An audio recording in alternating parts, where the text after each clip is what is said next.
No, let's start in the kitchen.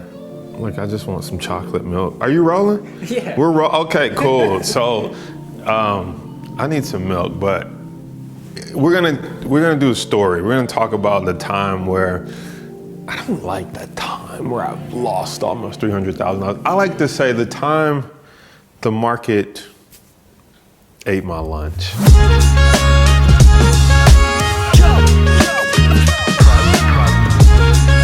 What happens is, I think what happens is most people, by the way, your boy been in the gym. Can y'all see it? Ooh, I'm getting it together, y'all. If y'all been following me on Instagram, I'm getting it together. But anyway, so I was thinking about the time where like I lost money, and less about the time of me losing money. And I really want to just think about when people lose money, like, how do you deal with that? How do you come back from a loss in the stock market? Because if you think you're gonna hit home runs every time, or that every trade is gonna be a winner, you're literally in the wrong business. So how do you bounce back from a trade going bad, a trade going against you? And I just wanna share the story of how that happened for me. So, first thing is thinking about your mindset, okay? So if you know that I'm gonna be doing this game for life or forever, and that in life, losses are just part of the game. Just think about dating. Can you imagine if the first person whose phone number you wanted, like that girl or that guy or whatever you're into, can you just imagine if they turned you down and you said, well, that's it, I'm not gonna date anymore, right? Or if you have a desire to get married, have kids, and like your high school sweetheart breaks up with you, are you like, well, that's it, no more desire to get married and have kids because I took a loss, right? No, but when it comes to money though, we typically tap out. Like the moment we take a loss, we're like, this not for me. I don't know about this anymore. I guess I'm not gonna be wealthy. I guess I'm not gonna have my money work hard for me. I guess I'm not gonna retire my family. I guess I'm not gonna have the dream car, the dream house. And that's settling. That's settling. And so what helped me get through those moments was, number one, mindset. And what I mean by mindset is, I was like, one day I'm going to be able to help someone who loses almost $300,000. Like one day when I lost it, I wasn't just excited like, yes, I'll be able to teach someone how to get through this.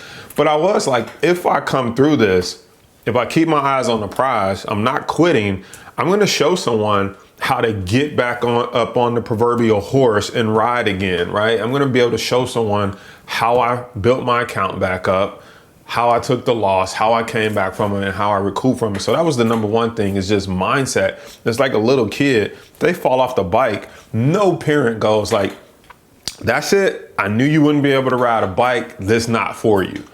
No, you're like, oh, don't worry, you just scraped your elbow, you can do it, you could do it again.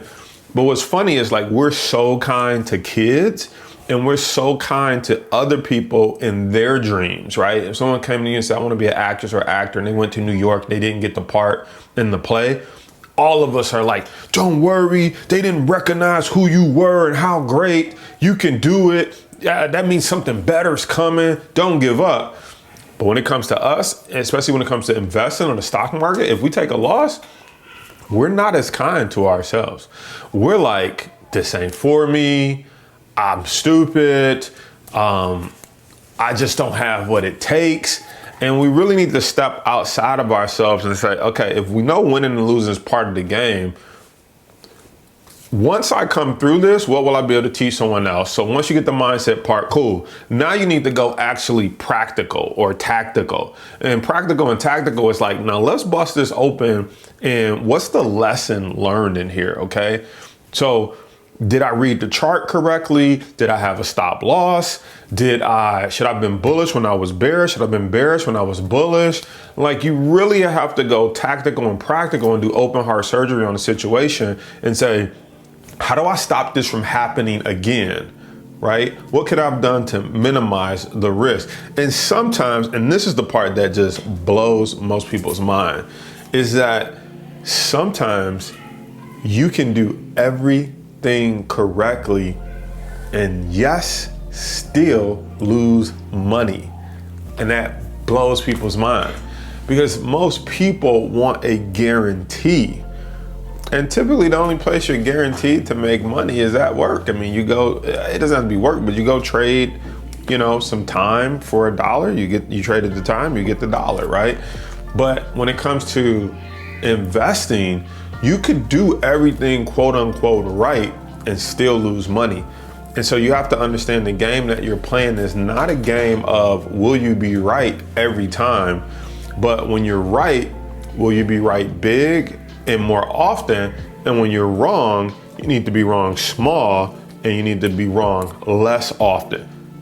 So if I lost you there, what I'm really saying is you're playing a numbers game. You're playing a numbers game. If you think about it in terms of dating, right? And you're like, okay, funny story, right? Me and my cousin, we used to play this game in the club. And this is a game that really helped us meet women. And what you'll soon find is the game was never about women. So we used to play this game called, let's see how many no's we can get tonight, right? We're gonna talk to X amount of people and we're gonna see how many will tell us no before we get to a yes, right? So I'll talk to a girl like, hey, oh yeah, good conversation. You mind if I call you? And she'll be like, nah, I'm straight, I'm not interested. And instead of being like, ooh, ego bruised, we would look at each other across from the club and I'd be like, I got one. And he'd be like, okay. And then he'd talk to a girl, he'd be like, I got one. I'd be like, okay. Hey, how you doing? All right. And then I'd be like, boom, I got two. And so we actually had more fun seeing how many people we could talk to and get the no, because it was competition to see who could tell us no, get the most no's. But really getting told no was not the objective. The objective was to have the confidence to approach women and not care what the result is, and also know that if we did this enough times, we'd eventually get to the yes. Well, what would happen is by the time you get to like no number 3, I'm in the club like, I'm on number 3 that said no. He like, oh, I'm on number 4. I'm like, oh.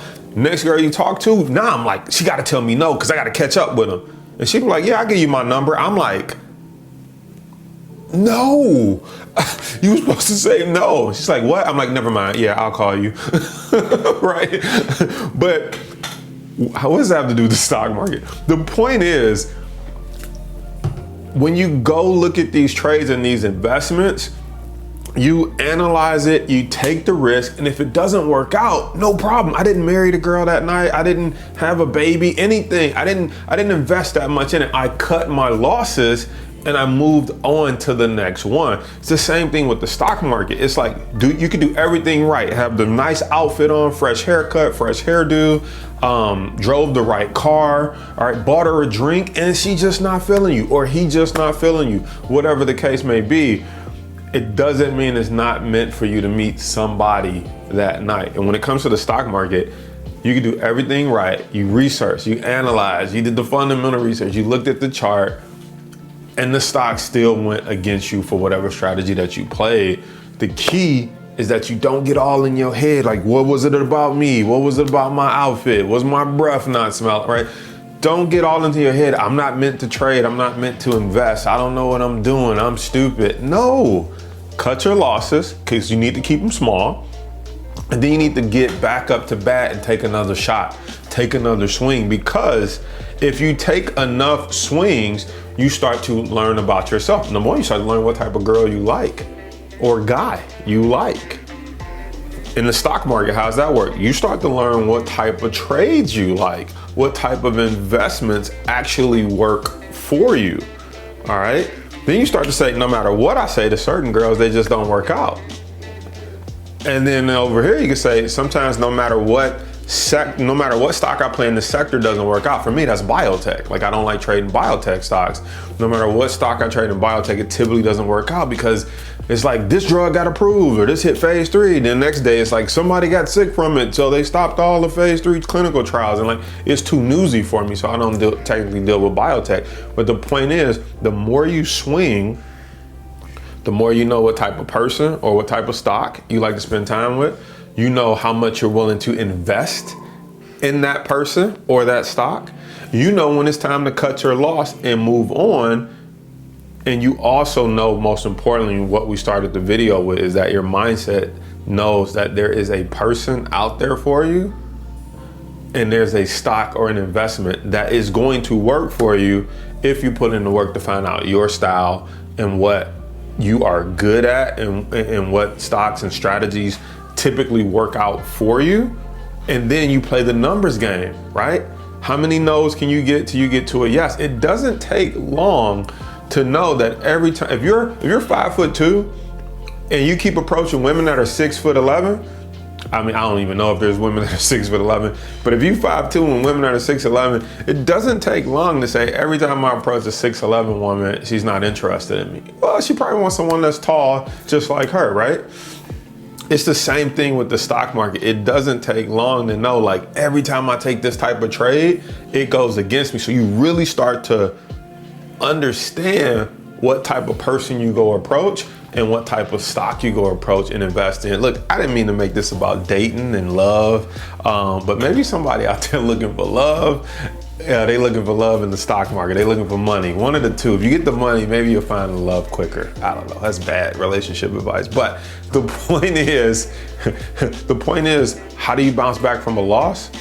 You keep swinging, you keep going, and you recognize that one day you'll be able to help somebody else get through it. And then number two, you go tactical and practical. You start analyzing, what trade was it? What strategy was it? These don't work for me. These typically work for me. And then you do more of what's working for you, and you let the law of large numbers fall in place, and it'll typically fall in your favor. So that's it, man. Lunchables, I don't know, what was this segment called?